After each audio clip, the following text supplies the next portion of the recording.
Jen Sincero'ning Olmang nomli kitobi. Juda ham ajoyib kitob. 250 betdan oshiq, 255 bet atrofida bo'lsa kerak. Semiz yo'qon kitob. Bu bo'lsa men olgan note takinglar. Juda ham bir kuchli bilimlar berilgan ekan. Bu odam xuddi nima desam bo'ladi, intilishga, hayotdan zavqlanishga, ko'proq narsaga erishishga undovchi kitoblardan ekan. Tavsiya qilaman hammaga. Juda ham zo'r kitob, odamga jur'at beradi, harakat qilishga undaydi. Lekin bu kitobda bir marta o'qishga o'zi yetmaydi.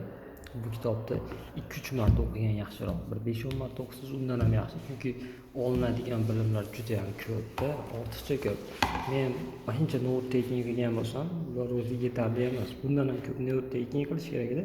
Men kitobni yana o'qiyman deb note taking qilmay qo'yaverdim. Hayotdagi jur'atlilar nimaga erishadi, tavakkal qilolmaydiganlar qaysi holatda qolib ketishi mumkinligi haqida.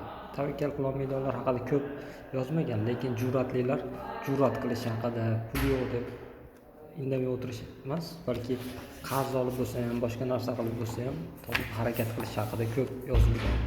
Zo'r g'oyalar berilgan lekin kitobda.